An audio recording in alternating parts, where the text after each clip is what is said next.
Kisah pertama Steve Jobs berfokus pada bagaimana menghubungkan titik-titik dalam hidup kita.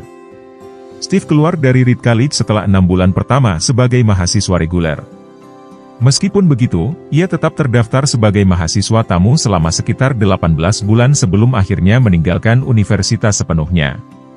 Keputusan ini bukanlah langkah yang diambil secara sembarangan, tetapi lebih merupakan hasil dari sebuah perjalanan yang panjang dan penuh pertimbangan.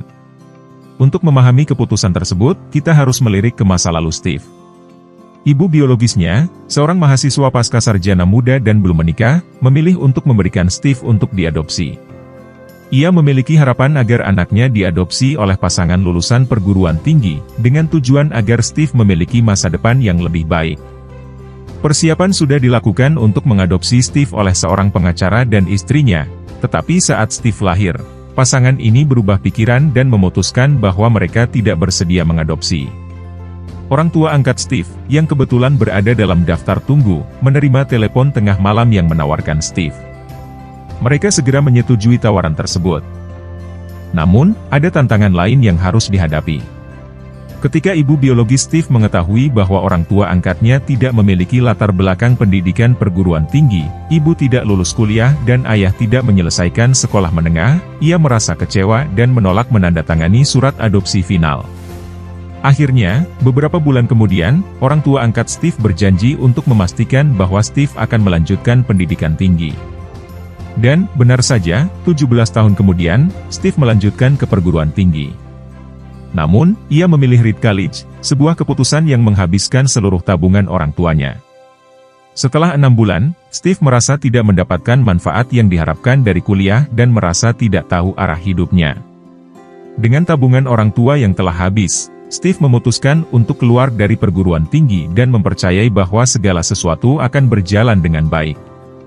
Meskipun keputusan untuk keluar dari perguruan tinggi terasa menakutkan saat itu, melihat ke belakang, Steve menyadari bahwa keputusan tersebut merupakan salah satu yang terbaik dalam hidupnya. Ia berhenti mengikuti kelas yang tidak menarik dan mulai fokus pada bidang yang benar-benar sesuai dengan minatnya. Meskipun hidupnya saat itu jauh dari glamor, ia tidur di lantai teman, mengembalikan botol untuk mendapatkan uang 5 sen, dan berjalan 7 mil setiap minggu untuk satu makanan enak di kuil Hari Krishna. Pengalaman tersebut ternyata sangat berharga. Salah satu keputusan yang diambil Steve selama periode ini adalah untuk mengikuti kelas kaligrafi di Reed College, yang saat itu tidak memiliki aplikasi praktis yang jelas. Steve belajar tentang berbagai jenis huruf dan tipografi yang indah. Pada waktu itu, tidak banyak yang bisa melihat nilai dari kelas tersebut. Namun, 10 tahun kemudian, saat Steve merancang komputer Macintosh pertama, pengetahuan tentang kaligrafi dan tipografi tersebut menjadi sangat berharga. Desain tipografi yang indah pada Macintosh, yang kemudian ditiru oleh Windows, mungkin tidak akan ada jika Steve tidak mengikuti kelas kaligrafi itu. Kisah ini mengajarkan kita bahwa seringkali kita tidak bisa menghubungkan titik-titik ke depan, tetapi hanya bisa melihatnya kembali. Oleh karena itu, kita harus percaya bahwa titik-titik tersebut akan terhubung di masa depan dan memiliki keyakinan pada insting kita, bahkan ketika itu membawa kita keluar dari jalur yang sudah dikenal.